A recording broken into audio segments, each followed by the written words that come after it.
Hello friends, class 9th. Today again I am teaching you Political Science Chapter 3. पिछले 2 chapters में हमने democracy के बारे में पढ़ा कि किसी देश में डेमोक्रेसी जो इस्टेब्लिश होती है वो अदर फॉर्म्स ऑफ गवर्नमेंट से ज़्यादा बेटर मानी जाती है। और कई सारी कंट्रीज में हमने मिलिट्री कुफ का रूलर्स देखा, रूलिंग देखा, किस तरह से उन्होंने शासन किया, टॉर्चर किया लोगों को, षड्यंत्र रचा देश में। तो ऐसी जो इस तरह से जो रूलिंग था गवर्नमेंट के द्वारा वो ज़्यादा समय तक नहीं चल पाया। यह चैप्टर 3 में हम पढ़ेंगे जो कॉन्स्टिट्यूशनल डिज़ाइन है किसी भी देश के लिए चलाने के लिए। एक कॉन्स्टिट्यूशन होता है हर देश का अपना, तो ऐसे ही कॉन्स्टिट्यूशनल डिज़ाइन की अगर हम बात करें तो डेमोक्रेटिक कॉन्स्टिट्यूशन होता है। साउथ अफ्रीका के बारे में हम बात कर रहे हैं। अफ्रीका कॉन्टिनेंट में आता है साउथ अफ्रीका। तो बेसिकली वहाँ का जो डेमोक्रेटिक कॉन्स्टिट्यूशन था वो किस तरीके का था। आई have fought against white domination. अब ये कहता है, कोटेशन है किसी का, नेल्सन मंडेला का कोटेशन है जो फर्स्ट ब्लैक प्रेसिडेंट बने वहाँ के। मैंने जो वाइट लोग थे जो डोमिनेशंस कर रहे थे, जो दबाव डाल रहे थे, उनके खिलाफ लड़ा है। I have fought against black dominations. Black dominations के खिलाफ लड़ा है। जो काले लोगों का डोमिनेशन किया जाता था, उनको दबाव डाला जाता था। I have cherish the ideals of a democratic and free society in all person live together. इसमें हम देखते हैं कि जो सभी पर्सन है एक साथ रहते हैं भाईचारे के साथ, हारमोनी के साथ, विथ इक्वल अपॉर्चुनिटी, जहाँ उन्हें समान अवसर मिलते हैं। It is an ideal which I hope to live for. वो एक आदर्श है जो मैं सोचता हूँ कि जीने के लिए ज़रूरी है। But if needs be it is an ideal for which I am prepared to die. This is Nelson Mandela. ये नेल्सन मंडेला ही थे। Being tried for treason by the white South African जो गवर्नमेंट थे, he and 7 other leaders, वो और 7 अन्य जो leaders थे वह सेंटेंस टू लाइफ। उनको क्या किया गया, फांसी की सज़ा मिली। सेंटेंस टू लाइफ इम्प्रिजन यानी कि आजीवन कारावास 1964 में फॉर डेयरिंग टू अपोज। लेकिन उनके पास एक साहस था। एपार्थी, जो वहाँ रेशियल डिस्क्रिमिनेशन था, जो कलर डिस्क्रिमिनेशन था, रंग के आधार पर भेदभाव था, उससे एपार्थी से उन्होंने अपोज किया देश में। और इसलिए उन्होंने साउथ अफ्रीका में 28 ईयर्स जेल में बिताए, प्रिजन्स, रॉबर्ट्स आइलैंड्स में। स्ट्रगल अगेन एपार्थीड की अगर हम बात करें, apartheid was the name of system. Apartheid एक ऐसा नाम है, ऐसा सिस्टम है जिसमें जो रेशियल डिस्क्रिमिनेशन किया जाता है, यूनिक टू साउथ अफ्रीका। वो यूनिक था, वहाँ पे रेशियल डिस्क्रिमिनेशन वहाँ पर काफ़ी कॉमन था।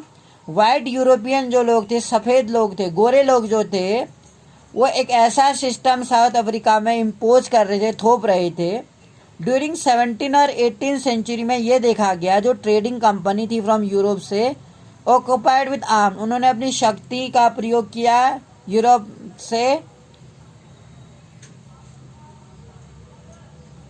In the way they occupied, इस तरीके से उन्होंने भारत पर अपना कब्जा किया, भारत को ऑक्युपाई किया। But unlike India a large number of white, लेकिन इंडिया की तरह बहुत सारे जो वाइट हैं settled in South Africa and became the local rulers. जो लोकल रूलर्स थे, द सिस्टम एपार्थीड बोलते हैं, the divides the people and label them on the basis of their skin colour. It mean the apartheid की अगर हम बात करें, वो क्या करता है, 2 लोगों में बांट देता है लोगों को on the basis of their skin colour. Skin colour के हिसाब से, हमारा जो रूप रंग है उसके आधार पर 2 लोगों में बांट दिया समाज को। The native people of South Africa के जो मूल निवासी थे अफ्रीका के, वो स्किन में कैसे थे, काले थे। They where black in colour. They made up about 3/4 of population where called black. वहाँ की जो 3/4 पॉपुलेशन थी टोटल पॉपुलेशन की, वो ब्लैक थी स्किन में। बिसाइड्स दीज 2 ग्रुप की अगर हम बात करें, there were people of mixed races. Mixed races के कई सारे लोग थे, हु वेर कॉल्ड कलर्ड, जिनको कलर्ड कहा जाता था। And people who migrate from India, और जो लोग इंडिया से माइग्रेट किए जाते थे वो लोग। The white ruler treated all non whiters as inferior. वो लोग वाइट रूलर जो थे सभी नॉन वाइट्स लोगों को यानी सभी ब्लैक लोगों को इन्फीरियर यानी कि डोमिनेट करते थे, इन्फीरियर समझते थे, अपने आप से छोटा समझते थे। जो नॉन वाइटर्स थे, जो ब्लैक लोग थे, मेरा कहने का अर्थ है, उन लोगों को साउथ अफ्रीका में वोटिंग राइट भी नहीं थे। They were not allowed to cast the vote, vote नहीं डाल सकते थे, इन्फीरियर माने जाते थे। द अपार्थाइड सिस्टम जो था पर्टिकुलरली ऑपरेसिव था, बहुत ज़्यादा ऑपरेस करने वाला, दबाव डालने वाला फॉर द ब्लैक्स, काले लोगों के लिए। They were forbidden from living in white area, उन लोगों को वाइट एरियाज में रहने की परमिशन नहीं थी, मना किया जाता था उन्हें। They could work in white area, वो वाइट एरिया में तभी काम कर सकते थे, only with they had a permit, जब उनके पास काम करने का परमिट होता था वाइट एरियाज में। Only in that condition the black people were allowed to work with the white people, otherwise the black people were not allowed to enter in the white settlers area, जहाँ white settlers area बसे हुए थे वहाँ उनको बसने की allowed नहीं थी, और परमिट के बेस पर ही वो उनके साथ काम करने जाते थे। दे could work in white area only if they had permit. Trains में वो नहीं बैठ सकते थे, बसों में, टैक्सी में, होटलों में नहीं जा सकते थे, हॉस्पिटल्स में इलाज ट्रीटमेंट नहीं कर सकते, स्कूल में स्टडी नहीं कर सकते थे वाइट लोगों के साथ। College, library, cinema hall, theatre, beaches में, स्विमिंग पूल्स में, पब्लिक टॉयलेट्स में, were all separate for the white, वो वाइट लोगों के लिए अलग ही थे। यानी वाइट लोगों के cinema hall, school, hospital, college, library अलग थे। इसका अर्थ है कि जो ब्लैक पीपल्स के लिए स्कूल्स थे, ब्लैक चिल्ड्रंस के लिए स्कूल्स थे, वहाँ जो टीचर था वो भी ब्लैक ही होता था। They could not even visit the church, वो चर्च भी नहीं जा सकते थे वेयर द वाइट वर्शिप, जहाँ वाइट लोग वर्शिप करते थे। Black could not form association, जो ब्लैक लोग थे उनको एसोसिएशन, संगठन बनाने का भी राइट नहीं था, जिससे कि वो इस टेरिबल ट्रीटमेंट से प्रोटेस्ट कर सकें। यानी कि वो स्ट्राइक भी नहीं कर सकते थे या आवाज़ नहीं उठा सकते थे, उनको ऐसा ऑर्गेनाइजेशन बनाना अलाउड नहीं था।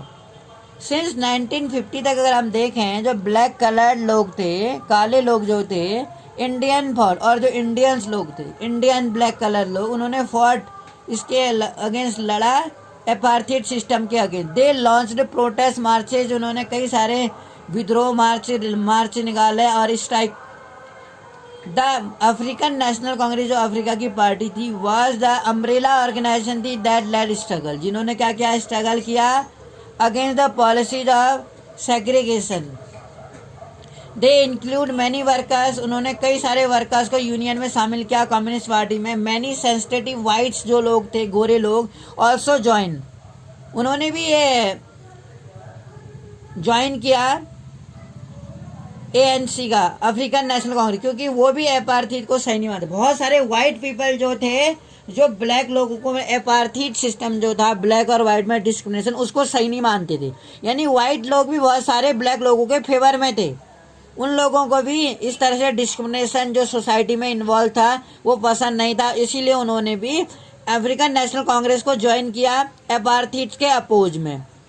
प्ले लीडिंग रोल निभाया इस संघर्ष में, स्ट्रगल में। सेवरल कंट्रीज जो थी डिनाउंस अपार्थाइड एज अनजस्ट, कई सारे देशों ने अपार्थाइड को अनजस्ट माना, रेसिस्ट माना। बट द वाइट रेसिस्ट जो थे, गवर्नमेंट जो थी, कंटिन्यू टू रूल, उन्होंने रूल करना कंटिन्यू रखा, डिटेनिंग किया, टॉर्चर किया उनको बहुत ज़्यादा, और बहुत सारे काले लोगों को, कलर्ड लोगों को मार दिया जान से। टूवर्ड्स न्यू कॉन्स्टिट्यूशन जो बना, वहाँ पर समय आगे बढ़ता गया।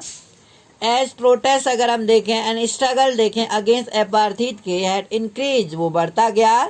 द गवर्नमेंट रियलाइज, गवर्नमेंट ने ये महसूस किया, दे कुड नो लॉन्गर वो keep the black under their rule, वो काले लोगों को लंबे समय तक अपने रूल के अंडर, रिप्रेशन दबा के नहीं रख सकती है। द वाइट रिजाइम चेंज, और वाइट लोगों ने इस पॉलिसी को चेंज कर दिया। डिस्क्रिमिनेटरी जो लॉ थे, जो भेदभाव वाला कानून था, वह रिपील किया गया। बैन ऑन पॉलिटिकल पार्टी पर जो बैन लगी थी और जो रिस्ट्रिक्शन लगा था मीडिया पर, वो हटा दी गई। मीडिया पर भी रिस्ट्रिक्शन था, मीडिया छाप नहीं सकती थी ब्लैक लोगों के डिस्क्रिमिनेशन जो सोसाइटी में देखा था। और जो पॉलिटिकल पार्टीज थे उन पर रिस्ट्रिक्शन हटा दी गई। नेल्सन मंडेला वॉक और नेल्सन मंडेला को जेल से रिहा कर दिया फ्री मैन के रूप में। Finally at the midnight 26 April 1994 को new national flag republic of South Africa का बनाया गया और उसे अनफर्ल फहराया गया। Marketing new born polis democracy, संसार में नए डेमोक्रेसी का जन्म हुआ और साउथ अफ्रीका बेसिकली 1994 में आज़ाद हो गया एपार्थाइड सिस्टम से। Apartheid government came to apartheid government का अंत हो गया। पेविंग वे फॉर इंफॉर्मेशन पर मल्टी रेशियल गवर्नमेंट आ गई वहाँ पर। How did the came about, ये ऐसा सब कैसे हुआ? Let us hear Mandela. Mandela के बारे में हम पढ़ेंगे। जो फर्स्ट प्रेसिडेंट बना साउथ अफ्रीका का, फर्स्ट ब्लैक प्रेसिडेंट था वो। उनकी किताब है long walk to freedom on the extra ordinary transition. अगर हम बात करें एक्स्ट्रा ऑर्डिनरी जो था, हिस्टोरिकल एनिमीज अगर हम बात करें, जो ऐतिहासिक शत्रु है, सक्सीडेड इन नेगोटिएट करने लगे a peaceful transition from apartheid to democracy exactly because we were prepared to accept. हम क्या करने लगे? प्रिपेयर्ड करने लगे एक्सेप्ट करने के लिए इनहेरेंट कैपेसिटी फॉर गुडनेस, जो कैपेसिटी थी हमारी goodness in the other. My wish is that South African never give up. मेरी जो इच्छा है साउथ अफ्रीकन कभी गिव अप, हार न माने। On the behalf in goodness that they cherish the faith in human beings, में वो फेथ रखें in the corner stone of our democracy के लिए। After the emergence of new democratic South Africa, जब emergence मतलब जब मिल गया एक में new democratic South Africa, black leader के साथ अपील टू, जो ब्लैक लीडर ने अपील किया to fellow black to forgive the white. इसमें ब्लैक लीडर्स जो थे अपील टू फेलो को अपील किया कि ब्लैक टू, ब्लैक क्या करें, इन वाइट लोगों को माफ़ कर दें फॉर द एट्रोसाइड्स के लिए दे हैड कमिटेड। उन्होंने ये स्वीकार किया। While in power they said let us build a new South Africa, आओ एक नया साउथ अफ्रीका बनाएं बेस ऑन इक्वलिटी, जहाँ सभी लोग समानता से रहें। All races, all man and women, जो पुरुष और महिलाएं थी। ऑल डेमोक्रेटिक, जो वैल्यूज़ थी, प्रजातंत्र की महत्व, जो सामाजिक न्याय था, जो ह्यूमन राइट्स था, मानव अधिकार, उसमें हम सब वाइट और ब्लैक मिल के रहे। द पार्टी डेट रूल दो ऑपरेशन, जो पार्टी थी जो ऑपरेशन यानी अत्याचारों से ब्रूटल किलिंग करती थी, that party let the freedom struggle set together, एक साथ बैठे और ड्रॉप एक कॉमन कॉन्स्टिट्यूशन बनाया साउथ अफ्रीका के लिए। आफ्टर द 2 years, अगर हम 2 साल के बाद जो डिस्कशन था एंड डिबेट जो थी, they came out with one of the finest constitution बना the world has ever had. This constitution gave to its citizen, इस कॉन्स्टिट्यूशन ने अपने सिटीजन को क्या दिए? बहुत सारे एक्सटेंसिव राइट्स दिए, अवेलेबल इन एनी कंट्री, जो हर किसी देश में सबको मिलते थे। Together they decide that in search for the solution to problem nobody should be excluded, किसी को भी बाहर नहीं किया जाएगा। No one should be treated as a demon, के रूप में किसी को ट्रीट नहीं किया जाएगा। दे एग्रीड, उन्होंने ये माना everybody should become a part of the solution, हर कोई क्या है? समाधान का हिस्सा बने। Whatever they might have done और represent in the past. The preamble to South African constitution, South Africa के कॉन्स्टिट्यूशन के प्रीम्बल में सम्स ऑफ स्प्रिट में ये कहा गया, द साउथ अफ्रीकन कॉन्स्टिट्यूशन की अगर हम बात करें, inspire democrat all over the entire world. अगर हम देखें जो स्टेट डिनाउंस करता है इंटायर वर्ल्ड में, till recently as the most undemocratic है। One is now seen as a model of democracy. अगर हम देखें what made this change possible was the determination of people. अगर हम डिटर्मिनेशन देखें पीपल का, साउथ अफ्रीका का जो संकल्प था एक साथ काम करने का, टू ट्रांसफॉर्म, उसको बदल दिया। जो उनका एक कड़वा अनुभव था उस देश में, उन्होंने बहुत ही एक कड़वा अनुभव लिया था, जहाँ उनके साथ उतना रेशियल डिस्क्रिमिनेशन किया जाता था कि उन्हें सोसाइटी में, वो सोसाइटी से अलग उनको अवॉइड किया जाता था, वाइट लोगों के साथ उन्हें इन्वॉल्व नहीं किया जाता। इन सारे कड़वे अनुभवों को भुला के एक नया साउथ अफ्रीका बनाने के लिए उन्होंने क्या किया? रेनबो नेशन, इंद्रधनुष्य देश, यानी कि जहाँ सभी रंगों के देश, सभी धर्म, जाति, भाषा को बोलने वाले, संस्कृति को, अलग अलग संस्कृति को अपने वाले लोग एक साथ एक यूनिटी बना कर रहे हैं। Speaking on South African constitution के लिए मंडेला ने ऐसा कहा, the constitution of South Africa कहता है, स्पीक ये बोलता है of both the past and future के बारे में। On the one hand it is solemn fact in which we as South African declare करता है one another that we shall never permit a repetition of our racist brutal और repress. दोबारा से उसका repetition नहीं करेंगे जहाँ पर ब्रूटिलिटी हो, रिप्रेसिव पास्ट हो। It is more than it is also a charter for the transformation of our country into one which is truly shared by all its people, a country which is the fullest sense belong to all of us black and white women and man. Image हम दिख रहे हैं इसमें, अलग अलग cast के लोग, अलग अलग लोगों को हम इसमें देख रहे हैं। South African called themselves rainbow nation कहता है इसी कारण से। आफ्टर द लॉन्ग नेगोटिएशंस, देखा जो लॉन्ग जो पार्टियां थी, अफ्रीका नेशनल कांग्रेस जो थी, एग्री कॉम्प्रोमाइज समझौता करने के लिए राजी हो गई थी। द वाइट एग्रीड, और वाइट लोग जो थे वो भी एग्री हो गए। जो प्रिंसिपल सिद्धांत था मेजोरिटी रूल का, that one person one vote. पहले ऐसा नहीं था, अगर आपको याद होगा तो मैंने आपको बताया था कि the black people were not allowed to other vote. Black people को अफ्रीका में अपने ही नेटिव कंट्री में वोट देने का राइट नहीं था। वन पर्सन वन वोट के लिए एग्री हो गए। वो यानी एक पर्सन की जो वोट वैल्यू होगी वो इक्वल होगी, इक्वल वैल्यू होना जाएगा, चाहे वो ब्लैक हो, वाइट हो, किसी भी कास्ट का हो, किसी भी रिलीजन का या किसी भी भाषा को बोलने वाला हो। They also agreed some basic rights, वो इसके लिए भी एग्री हो गए वाइट पीपल कि पुअर लोगों को कुछ बेसिक राइट्स दिए जाने चाहिए, और जो काम करते हैं मजदूर और गरीब वर्गों को कुछ एक विशेष प्रकार के अधिकार दिए जाने चाहिए। द ब्लैक एग्रीड, और काले लोग ये इस पर एग्रीड हो कि जो मेजोरिटी रूल नॉट भी एब्सोल्यूट नहीं मानी जाएगी। एंड दे एग्रीड दैट, वो इस बात पर भी राजी हुए कि majority would not taken away, जो मेजोरिटी है वो नहीं ली जाएगी। The prosperity of white minority, अगर वाइट ब्लैक लोगों की मेजोरिटी भी है तो इसका मतलब ये नहीं होगा कि वो वाइट लोगों की माइनॉरिटी के अधिकारों को छीन लेगी, प्रॉपर्टी उनकी छीन लेगी। The compromise was not easy, जो समझौता था, हालांकि ये बहुत आसान नहीं था इस तरह के रूल्स बनाना। How was the compromise going to be implemented, ये समझौते को किस तरह से लागू किया जाना था। Even they manage to trust each other, हालांकि उन्होंने मैनेज किया इसको ट्रस्ट करना।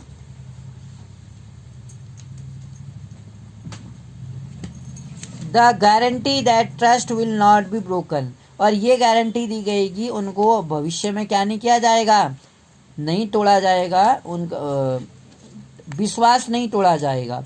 The only way to build and maintain trust, और एक यही तरीका था एक विश्वास को मेंटेन करने का या बनाने का। Such a situation is to write down some rules, कि कुछ सम रूल्स लिखे जाएं of game that everyone would avoid by these rules, कि हर कोई क्या होगा इस नियम से बधा रहेगा। Lay down are the rulers has to be chosen, और ये नियम की भविष्य में जो रूलर्स हैं वो कैसे देश में चूज किए जाएंगे, किन लोगों के द्वारा वोट किया जाएगा। दीज रूल, और कौन लोग इसके लिए चुनाव लड़ने के लिए कैपेबल होंगे। दीज रूल्स ऑल्सो डिटरमाइन करता है that what the elected government are empower, जो इलेक्टेड गवर्नमेंट है कैसे एम्पावर करेगी to do, and what they can not do, और वो क्या कर सकती है और क्या नहीं कर सकती है। फाइनली दीज रूल्स डिसाइडेड, जो रूल्स जो डिसाइड किया right of the citizen, citizen के राइट्स को भी बताया गया। दीज रूल्स जो थे will work only if the winner can not change them very easily, ये रूल्स आसानी से कब वो होते इम्प्लीमेंट होते, if the winner can not change them, यदि रूलर उनको क्या नहीं करता, चेंज नहीं करता आसानी से, यानी कि रूल ऐसे बने कि जिससे विनर आसानी से उसे ना बदल पाए। This is what the south African did, ऐसा जैसे कि साउथ अफ्रीकन लोगों ने किया। साउथ अफ्रीका में वाइट लोगों ने ऐसा ही किया, ब्लैक लोगों के अगेंस्ट रूल बना दिए। They agreed on some basic rules, they also agreed that these ruler will be rules will, जो ये रूल होंगे ये सबसे ज़्यादा सुप्रीम होंगे। That no government will be able to ignore, कोई भी जो सरकार है इसको इग्नोर नहीं कर पाएगी इन रूल्स को। This set of basic rules जो होंगे यही साउथ अफ्रीका का कॉन्स्टिट्यूशन बनेंगे, और जो ये रूल्स होंगे बदलते रहेंगे, यानी कि टाइम टाइम पर जैसे किसी कम्युनिटी की सिचुएशन को देखते हुए नए रूल्स होंगे, और इस तरीके से जो अमेंडमेंट है, आज भी साउथ अफ्रीका के कॉन्स्टिट्यूशन में अमेंडमेंट सुधार हो सकता है। जो इंडिया में भी साउथ अफ्रीका से ही अमेंडमेंट की प्रोसीजर लिया, हमारे इंडिया में भी कॉन्स्टिट्यूशन में अमेंडमेंट होता है, तो अमेंडमेंट की जो प्रोसीजर है साउथ अफ्रीका से लिया है इंडिया ने। लेकिन साउथ अफ्रीका में कुछ ही अमेंडमेंट हुए हैं और भारत में 100 से भी ऊपर अमेंडमेंट हो गए हैं। कॉन्स्टिट्यूशन अगर हम देखें, मेकिंग इज़ नॉट यूनिक, और बहुत ज़्यादा यूनिक नहीं था। तो साउथ अफ्रीका के लिए एवरी कंट्री हैज़ डाइवर्स, क्योंकि हर कंट्री में क्या होता है, अलग अलग ग्रुप में अलग अलग ग्रुप को रहने वाले लोग रहते हैं। देयर रिलेशनशिप में not have been as bad, उसका जो रिलेशनशिप है उतना बैड नहीं देखा गया as that between the white और ब्लैक में साउथ अफ्रीका में। But all over the world में people have differences of opinion, लोगों में क्या था, अलग अलग क्या थे, ओपिनियन थे, इंटरेस्ट अलग था उनकी, वेदर डेमोक्रेसी और नॉट, चाहे वो डेमोक्रेटिक हो या ना हो, उनका इंटरेस्ट अलग था। Whether democratic, most country in the world need to have these basic rules that applies not just to government, any association need to be constitution, it could be a club in your area, cooperatives हो सकते हैं, society, political party, that all need, चाहे वो कोई भी political party हो, आपके area की कोई भी क्लब हो या कोई भी सोसाइटी हो, उन सभी में एक संविधान यानी कि कानून के होने जरूरी हैं, जिसके द्वारा वो क्लब या सोसाइटी क्या करेगी, अपना काम करेगी। 10 the constitution of a country will, जो कॉन्स्टिट्यूशन है कंट्री का, is a set of written rule, एक देश का रिटर्न रूल माना जाएगा, दैट आर एक्सेप्टेड, जो सभी लोगों के द्वारा समान रूप से जो उस देश में रहते हैं उनके द्वारा माना जाएगा।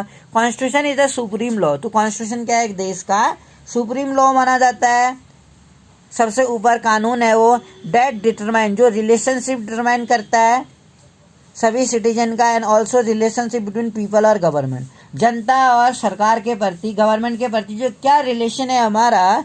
कॉन्स्टिट्यूशन डज मैनी थिंग, तो ये कॉन्स्टिट्यूशन जो है बहुत सारी चीज़ें करता है। First it generate a degree of trust, सबसे पहला तो ये विश्वास और कोऑर्डिनेशन यानी सहयोग जो जरूरी है, विभिन्न प्रकार के लोगों के बीच में कोऑर्डिनेशन और ट्रस्ट होना जरूरी है, सहयोग और विश्वास होना जरूरी है, जो हम एक साथ तभी रह सकते हैं। Secondly it's specific how the government will constitute, who will have the power to take this decision, specific ये देखा है कि हाउ द गवर्नमेंट कैसे कॉन्स्टिट्यूट करेगी और जिसके पास पावर होगी और कौन से डिसीजन लेगा।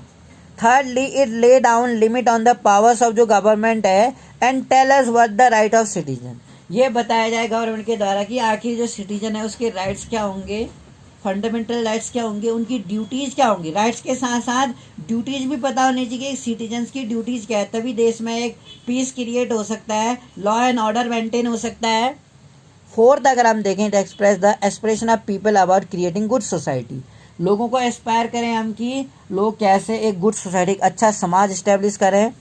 ऑल कंट्रीज हम देखते हैं सभी देशों में जिसमें क्या है कॉन्स्टिट्यूशन है, आर नेसेसरी डेमोक्रेटिक हैं, वो जहाँ कॉन्स्टिट्यूशन है सभी कॉन्स्टिट्यूशन वाले कंट्री डेमोक्रेटिक आर नॉट, जरूरी नहीं है कि वो डेमोक्रेटिक ही है, लेकिन कॉन्स्टिट्यूशन है फिर भी वहाँ ऑटोक्रेसी होने के बावजूद भी, but all country that are democratic, लेकिन सभी डेमोक्रेटिक हैं।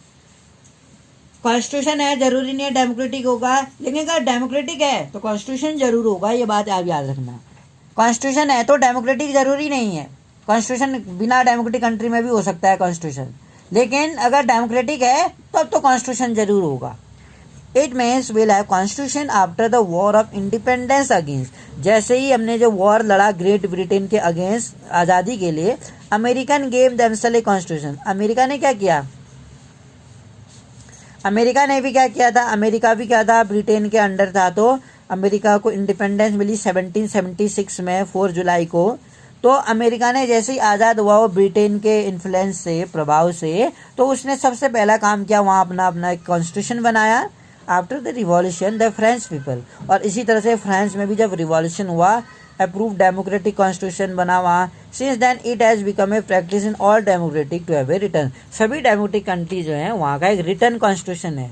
तो दो तरह के कॉन्स्टिट्यूशन होते हैं, एक रिटर्न और एक अनरिटर्न। तो जो रिटर्न कॉन्स्टिट्यूशन है, रिटर्न कॉन्स्टिट्यूशन में अमेंडमेंट हो सकता है लेकिन चेंज नहीं हो सकता है, लेकिन अनरिटर्न कॉन्स्टिट्यूशन में जो कॉन्स्टिट्यूशन होता है वो चेंज होता रहता है। जैसे ब्रिटेन का है, ब्रिटेन का जो कॉन्स्टिट्यूशन है वो अनरिटर्न है, जैसे वहाँ चेंज होते रहता है, पॉलिसी जो है बदलते रहता है।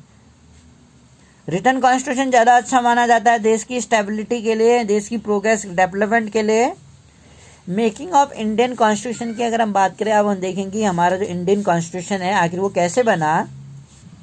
लाइक साउथ अफ्रीका के जैसे इंडिया जो कॉन्स्टिट्यूशन है ऑल्सो ड्रॉन अप कई सारे कठिन परिस्थितियों से गुजरा है।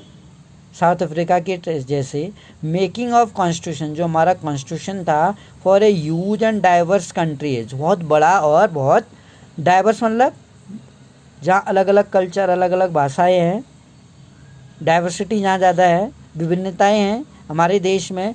वॉज नॉट ईजी अफेयर, एक बहुत ही ईजी अफेयर नहीं था। At that time people of India, जो भारत के लोग थे, emerging from the status subject to that of citizen, the country was born though a party. ये कंट्री जो जन्मा था, भारत का जो जन्म हुआ था वो पार्टीशन के बेसिस पे हुआ था। रिलीजियस डिफरेंस, यहाँ धार्मिक विभिन्नताएँ थी। This was a traumatic experience, एक ट्रॉमेटिक एक्सपीरियंस था इंडिया और पाकिस्तान के लोगों के लिए, एक कड़वा अनुभव हम कह सकते हैं। एटलीस्ट 10 लाख पीपल, और जिसमें पार्टीशन हुआ इंडिया और पाकिस्तान का, ऐसे ही तो हुआ नहीं होगा पार्टीशन में बहुत सारे लोगों ने अपोज किया होगा, बहुत सारे लोग फेवर में होंगे। तो इस तरीके से दो गुट बन गए, दो कम्युनिटीज़ बन गई और 10 लाख लोग मारे गए दोनों साइडों से। बहुत the border in the partition related violence, क्योंकि पार्टीशंस के टाइम पर दोनों साइड में से हिंसा बहुत हुई। दियर वॉज अनदर प्रॉब्लम, और एक और समस्या थी। The British has left it to the rulers of princely state, Britishers ने क्या कर दिया था, जब ब्रिटिशर यहाँ पर शासन करते थे, हमें पता था, हमने हिस्ट्री में पढ़ा है कि यहाँ बहुत सारे राजा हुआ करते थे। जैसे निज़ाम हुआ करते थे, यहाँ पर कश्मीर के राजा थे, मैसूर में राजा थे, अवध में राजा थे। तो प्रिंसली रूलर्स थे, स्टेट्स थे जहाँ पर राजाओं का शासन था। उनको ये डिसाइड करना था कि वेदर वो अपनी मर्जी से इंडिया में शामिल होना चाहते हैं, मर्ज होना चाहते हैं, या पाकिस्तान में रिमेन होना चाहते हैं, या स्वतंत्र होना चाहते हैं, या तो भारत में मिलना चाहते हैं, या पाकिस्तान जाना चाहते हैं, या एक स्वतंत्र होना चाहते हैं। The merger of these princely state were difficult, और ये जो प्रिंसली राजाओं का, जहाँ पर राजाओं के शासन थे जिन राज्यों में, तो राजा शासित कर रहा था जिन राज्यों में, उनको इंडिया में मर्ज करना थोड़ा डिफिकल्ट था। जैसे कश्मीर के राजा, इन लोगों ने तो आसानी से मर्ज हो गए इंडिया में, लेकिन जो हैदराबाद के थे वहाँ पर पुलिस बल का सहारा लेना पड़ा इन स्टेटों में से प्रिंस को हटाने के लिए। And ascent task when the constitution was being written, जब कॉन्स्टिट्यूशन लिखा गया, द फ्यूचर ऑफ कंट्री जो था did not look as secure, भारत का जो भविष्य था वो सिक्योर नहीं था। इट डज टुडे, जैसा कि आज है। द मेकर्स ऑफ कॉन्स्टिट्यूशन जो थे हैड एंग्जाइटीज, उन्हें काफ़ी चिंतित थे, हमारे संविधान बनाने वाले लोग बहुत चिंतित थे। क्यों? प्रेजेंट के बारे में और भारत के भविष्य के बारे में। Like much of the consensus has involve, बहुत सारे कॉन्सेंसस थे, परिस्थितियाँ देखी involve during the freedom struggle में, स्ट्रगल के दौरान। अवर नेशनल मूवमेंट, जो हमारा नेशनल मूवमेंट था, was not a merely struggle, जो हमारा राष्ट्रीय आंदोलन चला वाज नॉट मिल, एक स्ट्रगल विदेशी रूल के अगेंस्ट ही नहीं था। It was also a struggle to rejuvenate our country and to transform our society, और हमारी सोसाइटी को ट्रांसफॉर्म करना एंड पॉलिटिक्स में। देयर वे शार्प डिफरेंसेस, क्या थे? एक बहुत शार्प डिफरेंसेस थे of the opinion with the freedom struggle about the path India should take after independence.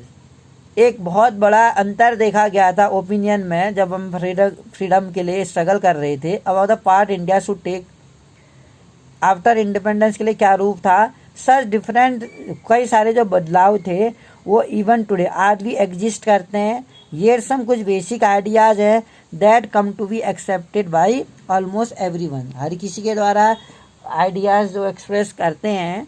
As far back as in 1928 में मोतीलाल नेहरू एंड 8 अदर कांग्रेस, जो मोतीलाल नेहरू है और 8 अन्य कांग्रेसी लीडर जो हैं, drafted as a constitution bill, उन्होंने क्या किया?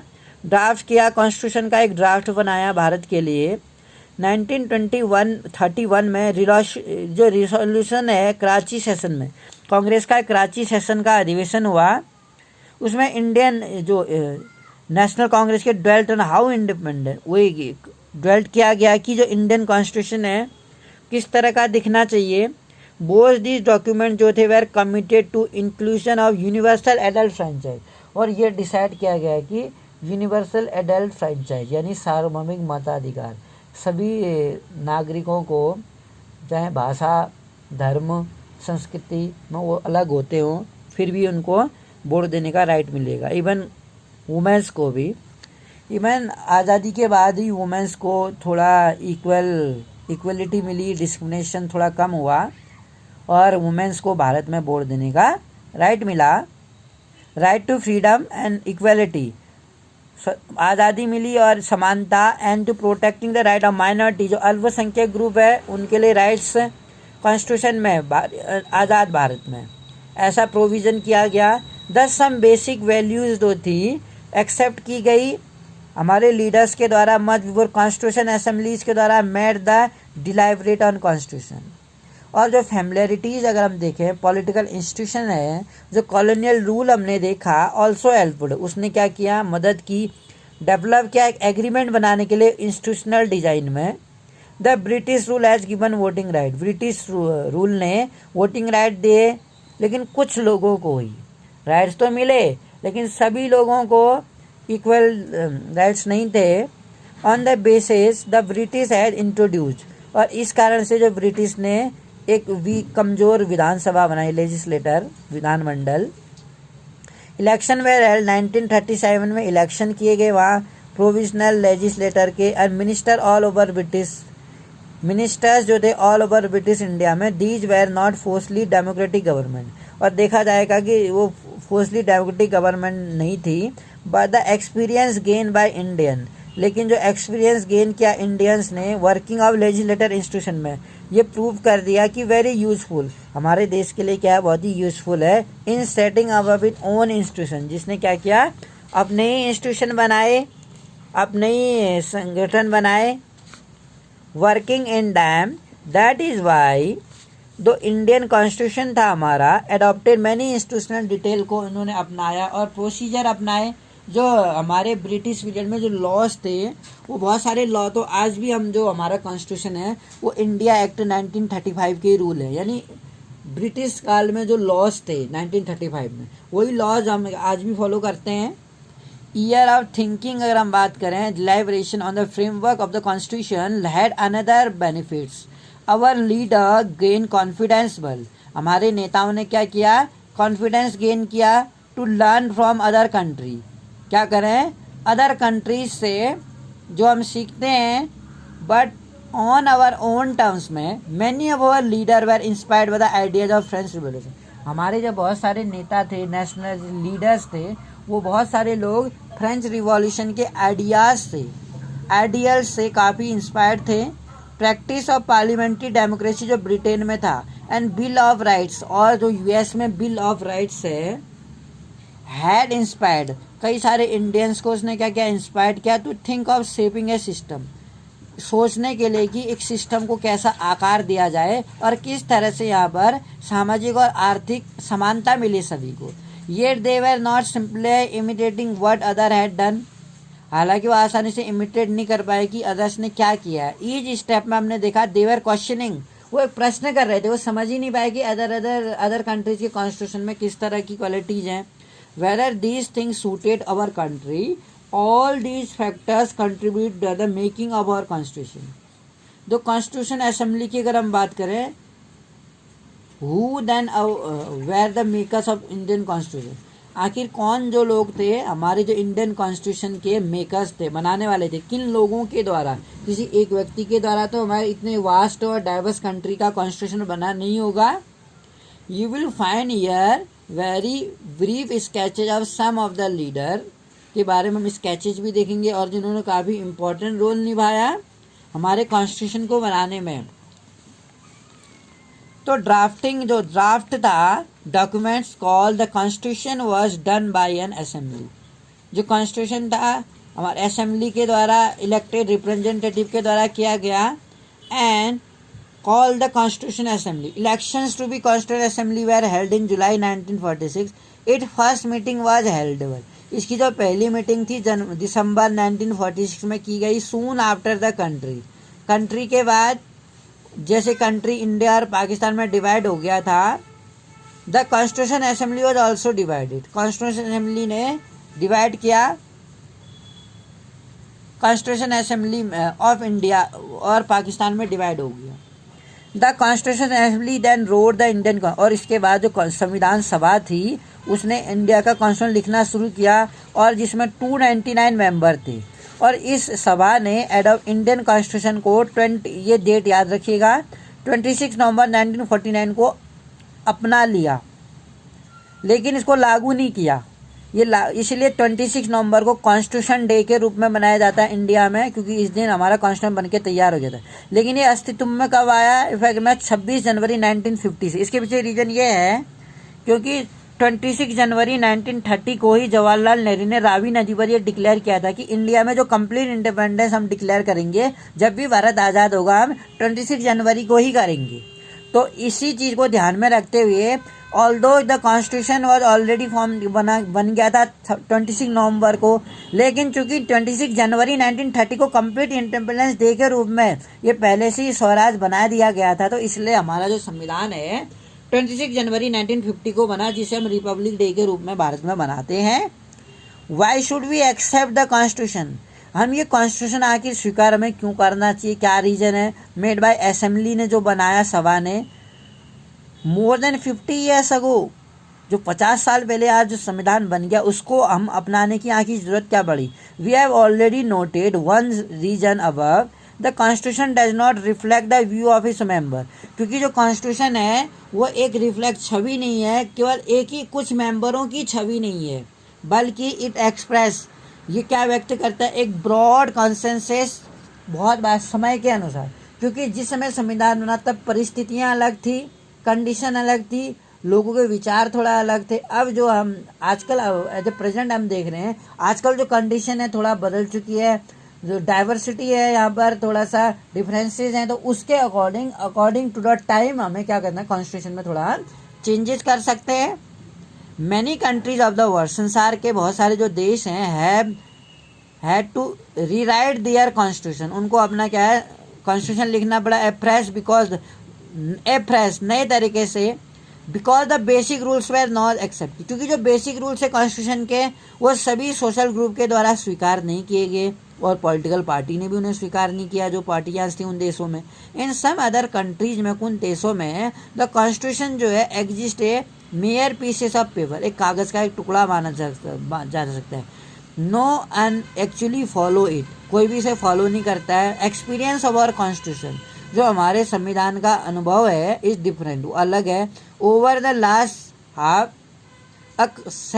सेंचुरी सेवरल ग्रुप जो है क्वेश्चंस किए हैं some provision of the constitution, कुछ प्रोविजन है कॉन्स्टिट्यूशन के, but no large social group जो है और political party has ever question constitution की लेजिटिमेसी। कॉन्स्टिट्यूशन पर क्वेश्चन नहीं कर सकते हैं कोई भी बड़ा ग्रुप या पॉलिटिकल पार्टी, जिसे एन अनयूजुअल अचीवमेंट मानी जाएगी संविधान की। यूजुअल नहीं, एक अनयूजुअल कॉन्स्टिट्यूशन की क्या है? उपलब्धि है, अचीवमेंट है। सेकेंड रीजन अगर हम माने एक्सेप्टिंग द कॉन्स्टिट्यूशन को अगर हम माने, is that constitution assembly represent people of India को रिप्रेजेंट करते हैं। दियर वॉज नो यूनिवर्सल इलेक्शन, शायद उस समय जब इंडिया आज़ाद नहीं था या कॉन्स्टिट्यूशन नहीं था इंडिया का, वहाँ इंडिया में जैसा मैंने आपको बताया कि जो वोटिंग राइट्स थे ब्रिटिशर्स के द्वारा, ओनली फ्यू, कुछ स्पेशल लोगों को ही वोटिंग राइट दिए गए थे। तो इस तरीके से यूनिवर्सल एडल्ट फ्रेंचाइज का कोई प्रोविज़न था नहीं कि जिसमें सभी कास्ट, कलर, जेंडर को इग्नोर करते हुए सभी सिटीजन को 18 ईयर कंप्लीट करने में वोटिंग राइट मिलते। फिर बेसिकली आज़ादी के बाद से 1989 तक जो हमारे वोटिंग राइट तो सबको दिए गए। आज़ादी के बाद चाहे मैन हो या फीमेल हो, एजुकेटेड हो, अनएजुकेटेड हो, रिच हो या पुअर हो, सभी लोगों को वोटिंग राइट मिले। लेकिन 89 तक जो वोटिंग राइट थे वो 21 ईयर्स थे, यानी वोट देने की एज 21 थी। तो 1989 में जो वोटिंग जो एज थी वो 21 से घटा के 18 कर दी गई। And could not have been chosen directly by all the people of India, it was elected mainly by the member of existing जो प्रोविजनल लेजिस्लेटर थे, उनके द्वारा, उनके मेंबर्सों के द्वारा बताया गया। वी मेंशन जो हमने अब ऊपर किए हैं। दिस इंश्योर वेल जोग्राफिकल जो शेयर है भौगोलिक members all the region of the country, इस देश में जो अलग अलग वेराइटीज़ हैं, जोग्राफिकल फीचर्स अलग है, हर जगह पर लोग अलग हैं, लोगों की प्रॉब्लम्स अलग हैं। Assembly was dominated by Indian National Congress के द्वारा डोमिनेट हुई ये सभा। The party that led Indian freedom struggle but the Congress, लेकिन जो कांग्रेस थी इटसेल्फ इंक्लूड, उसने क्या किया अपने आप में एक variety of political group and opinion को इंक्लूड किया। The assembly had many member, और इस असेंबली में क्या थे बहुत सारे मेंबर सदस्य थे। वो डिड नॉट एग्री, जो कांग्रेस से एग्री नहीं थे। इन सोशल टर्म्स टू, सामाजिक टर्म्स में भी असेंबली ने क्या किया रिप्रेजेंट किया मेंबर्स को फ्रॉम डिफरेंट लैंग्वेजेज में, ग्रुप, कास्ट, क्लास, रिलीजन जो थे and occupation. Even if the constitution assembly was elected, ये जो कॉन्स्टिट्यूशन असेंबली थी वो इलेक्ट हो जाती बाय यूनिवर्सल एडेड फ्रेंचाइज के द्वारा, its composition would have not been very different, जो इसका कंपोजिशन है बहुत ज़्यादा अलग नहीं होता। Finally the manner in which the constitution assembly, जो कॉन्स्टिट्यूशन असेंबली वर्क करती थी, gives sensitivity to the constitution.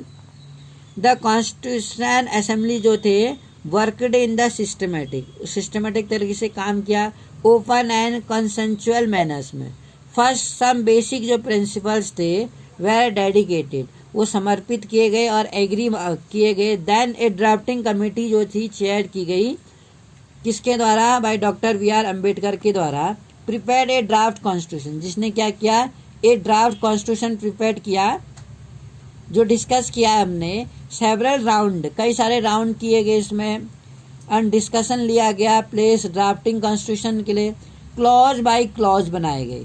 More than 2000 amendment, लगभग 2000 से ज़्यादा बार इसमें अमेंडमेंट किया गया होगा और उसमें विचार किया गया होगा। सभी कम्युनिटी के वेलफेयर के लिए इसमें रूल्स बनाए गए थे। द मेंबर डिलाइबरेटेड, और जानबूझकर जो मेंबर थे उन्होंने 144 डेज के लिए स्प्रेड ओवर 3 ईयर्स, 3 साल से ज़्यादा का टाइम इसमें लग गया। Every documents present and every word spoken, हर शब्द बोला गया। Constitution assembly had been recorded and preserve, और कॉन्स्टिट्यूशन असेंबली के जो वर्ड थे वो रिकॉर्ड किए गए, प्रिजर्व किए गए। They were called constitution assembly debates कहा गया इनको। When printed these debates are 12 bulky volume, these debate provide the rationalise behind every provision of जो कॉन्स्टिट्यूशन का प्रोविजन था। These are use to interpret the meaning of constitution. अगर हम guiding values की बात करें जो हमारा इंडियन कॉन्स्टिट्यूशन है, इन दिस बुक में हम ये देखेंगे we shall study exact provision जो थे इंडियंस के कॉन्स्टिट्यूशन में, different subject at this stage. Let us begin by understanding the overall philosophy of what our constitution is all about. Let us begin understanding, अगर हम ये समझें जो philosophy है जो हमारा कॉन्स्टिट्यूशन बताता है, we can do this in 2 way, हम 2 तरीके से कर सकते हैं। We can understand it by reading the view, हम एक तो व्यू को पढ़ें of some our major leaders के द्वारा ऑन आवर कॉन्स्टिट्यूशन में, but it is equally important to read what the constitution says about its own philosophy.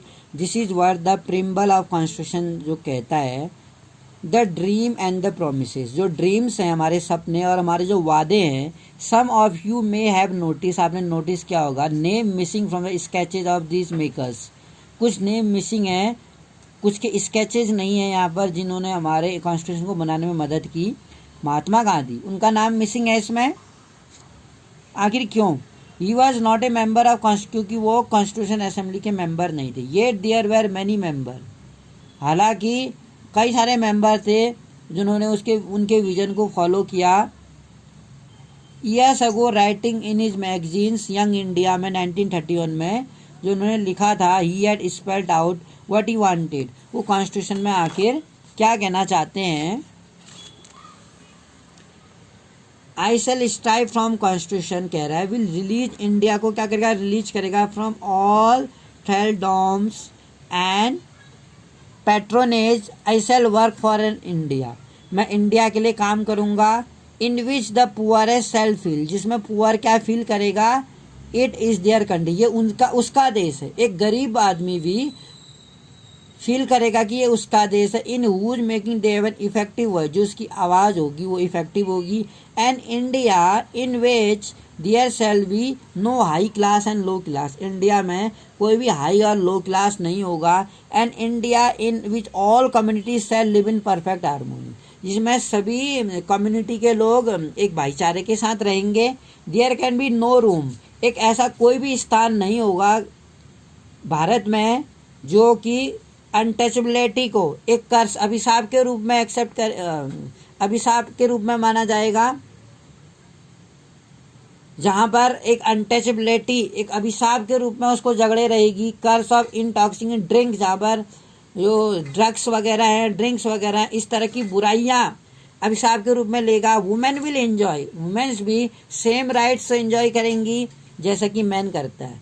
I shall be satisfy, मैं संतुष्ट होऊंगा, और इसके अलावा विल नथिंग एल्स, कुछ भी तो नहीं। जो ड्रीम्स था इंडिया का, दैट हैज एलिमिनेटेड इनइक्वलिटी, जिसने असमानता को क्या कर दिया, एलिमिनेट कर दिया, was shared by doctor Ambedkar who played a की रोल, जिसने क्या किया, एक की रोल निभाया in the making of constitution. But he has a different understanding of how inequality, पर उन्होंने ये समझा कि किस तरीके से एक अलग अलग तरह की जो असमानता है वो कैसे दूर की जा सकती है। ही often bitterly criticise Mahatma Gandhi, उन्होंने क्या किया, जो कॉन्स्टिट्यूशन असेंबली के जो और मेंबर्स थे, बिटरली बहुत सारे लोगों ने महात्मा गांधी को क्रिटिसाइज किया, महात्मा गांधी और उसके विजन को, उनकी दृष्टि को, जो विजन था। In his concluded speech the constitution assembly state anxiety clearly दिखती थी उनकी। ऑन द 26 जनवरी 1950 को वी आर गोइंग, ये कहता है कि 26 जनवरी 1950 को वी आर गोइंग, हम कहाँ जा रहे हैं, enter in life of contradictions जो है इन पॉलिटिक्स में। वी विल हैव इक्वलिटी, हमारी क्या होगी, समानता होगी। In social and economic life में we will have inequality. In politics we will be recognising the principle of one man, हम इस पर फॉलो करेंगे इस सिद्धांत को कि एक वन पर्सन की एक वो वैल्यू होगी, one person one vote one value. In our social and economic life में we shall be a reason about social economic structure continue to deny the principle of one man one value, वो continue कर रहे थे इस सिद्धांत को कि इसको डिनाई करने से। How long shall be continue to live this life of contradiction, जो विरोधाभास है, contradiction. How long shall we continue to deny equality, किस तरह से वो डिनाई कर सकते हैं इक्वलिटी को, जबकि सोशल और इकोनॉमिक लाइफ जो थी उस समय हम देखते थे बहुत ही अलग अलग थी। If we continue to deny it, यदि हम लंबे समय तक इसको डिनाई करते हैं, वी विल डू, हम क्या करेंगे, only by putting our political democracy, हमारे देश के लिए। फाइनली अगर हम देखें, let us turn to Jawaharlal Nehru giving is famous speech, उन्होंने दिया था टू कॉन्स्टिट्यूशन असेंबली को at the stroke of midnight August 15, 1947 को। उन्होंने एक फेमस स्पीच दिया था, वो स्पीच था, लॉन्ग ईयर्स अगो, बहुत साल पहले, we made a tryst with destiny, हमने भाग्य के साथ एक समझौता किया था। And now the time come, अब वो समय आ गया है, when we shall redeem our place, जहाँ हम अपने जो प्रतिज्ञा है उसको रिडीम करें, नॉट होली और in full measure but very substantially at the stroke of midnight hours when the world sleep, जब ये संसार सोता है, इंडिया विल अवेक, भारत जागता है, टू लाइफ, जीवन के लिए और स्वतंत्रता के लिए, आज़ादी के लिए।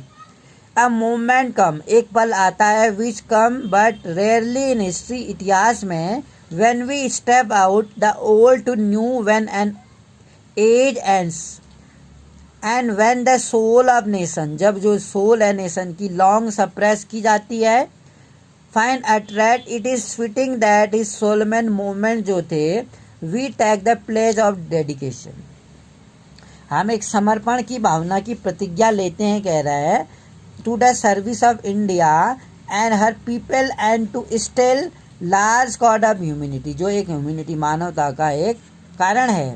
फ्रीडम एंड पावर जो हैं, आज़ादी और शक्ति एक जिम्मेदारी लेके आती है। रिस्पॉन्सिबिलिटी जो होती है, rest upon his assembly sovereignty body representing the sovereignty people of India before the birth of freedom, आज़ादी से पहले we have endured all the pains of labors, and our heart are heavy with the memory of his sorrow. Some of those pains continue every now. Nevertheless, the past is over and the future that beckons to us now.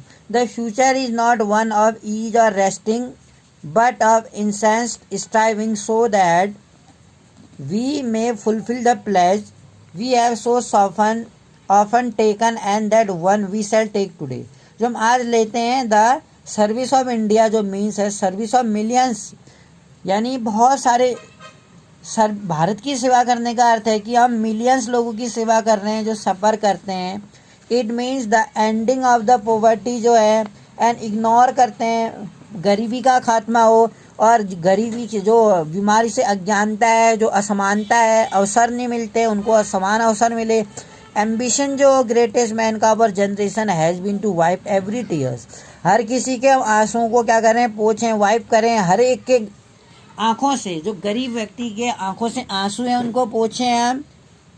That may be beyond us, but as long as there are tears and suffering. और जब तक ये आंसू और ये कष्ट रहेंगे, long our work will not be over. हमारा जो काम है वो ख़त्म नहीं होगा. ये थी जवाहरलाल नेहरू की फिलासफी ऑफ द कॉन्स्टिट्यूशन. अगर हम देखें, वैल्यूज जो हैं दैट इंस्पायर करती हैं और गाइड करती हैं हमारे फ्रीडम स्ट्रगल को, and were in turn nurtured by it form the foundation for Indian democracy. These values are embedded in the preamble. जो वैल्यूज हैं ये हमारे प्रिम्बल में इम्बेडेड हैं इंडियन कॉन्स्टिट्यूशन में. दे गाइड, वो हमें क्या करते हैं, गाइड करते हैं all the article of Indian constitution. The constitution began with a short statement. इसी तरह से हमारा जो संविधान है बिगेन शुरू होता है शॉर्ट स्टेटमेंट के साथ, और इसकी एक कोई बेसिक वैल्यूज हैं. This is called preamble. इसी को क्या बोलते हैं, प्रिम्बल, प्रस्तावना बोलते हैं. टू द कॉन्स्टिट्यूशन की प्रस्तावना है, प्रिम्बल है. Take inspiration from American model. American model से अगर हम इंस्पिरेशन ले, मोस्ट कंट्रीज जो हैं कॉन्टेम्प्रेरी वर्ल्ड के, उनका जो कॉन्स्टिट्यूशन है वो प्रिम्बल के साथ ही शुरू होता है. यहाँ पर हम देख रहे हैं यूनाइटेड स्टेट्स ऑफ अमेरिका का प्रिम्बल है ये, और ये साउथ अफ्रीका का प्रिम्बल है. और हियर हम अपने इंडिया का जो प्रिम्बल पढ़ना चाहेंगे. Let us read the preamble of our constitution. जो कह रहा है अगर आओ आप अपने अगर कॉन्स्टिट्यूशन का प्रिम्बल पढ़ें वेरी केयरफुली, हमें समझना होगा the meaning of each of its keyword. Preamble of the constitution जो है रीड्स लाइक अ पोएम. वो एक पोएम की तरह है डेमोक्रेसी में. It contain the philosophy on which the entire constitution has been build. हमारे देश का जो कॉन्स्टिट्यूशन है, इट कंटेन फिलॉसफी है इसमें, ऑन विच, जिसमें जो इन पूरा कॉन्स्टिट्यूशन है बनाया गया है. इट प्रोवाइड, ये क्या करता है, standard to examine and evaluate करता है लॉ एंड एक्शन जो है गवर्नमेंट के, कानून और जो उसके काम है. Find out whether it is good, और फाइंड करता है कि ये सही है या गलत. It is the soul of Indian constitution.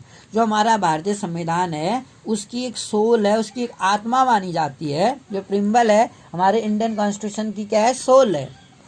तो इसमें ये कहता है we the people of India, हम जो भारत के लोग हैं, हैविंग सोलोमनली रिजॉल्व करते हैं कि जो कॉन्स्टिट्यूशन इंडिया का है सोविजन, सोशलिस्ट, सेकुलर कंट्री है, रिपब्लिक जो क्या करता है सभी सिटीजन्स को जस्टिस, लिबर्टी, इक्वलिटी, फैटर्निटी प्रदान करता है.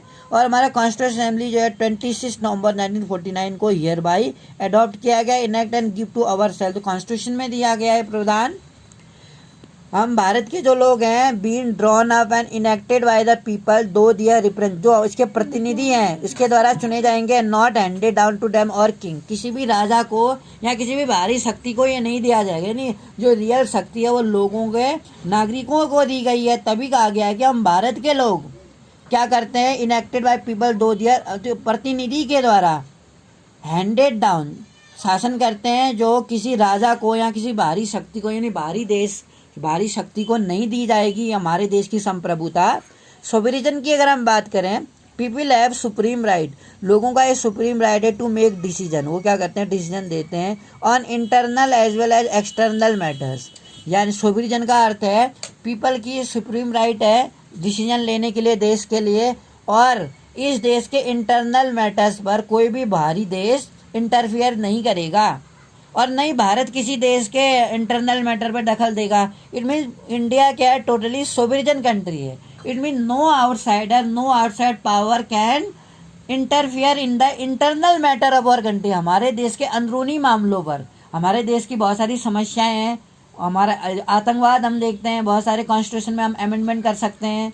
अभी SCAA में अमेंडमेंट किया, तो इसमें हमने देखा कि हम अपने देश में कॉन्स्टिट्यूशन में अमेंडमेंट करने के लिए, देश के विकास के लिए, इंफ्रास्ट्रक्चर बनाने के लिए पूरी तरह से फ्री हैं।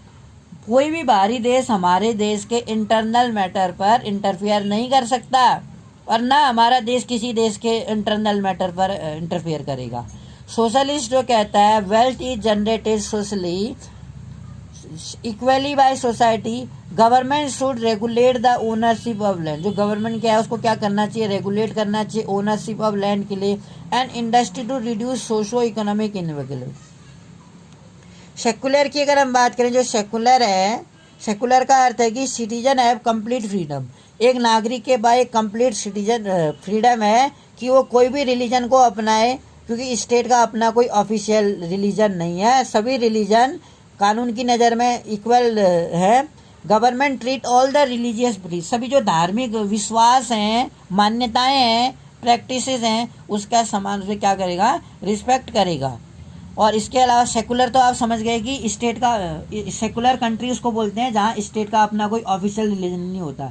इंडिया का कोई एक ऑफिशियल रिलीजन नहीं है, नेशनल रिलीजन नहीं है, सभी धर्म क्या है, इक्वल है, सभी धर्मों को समान रूप से वैल्यू दी जाती है।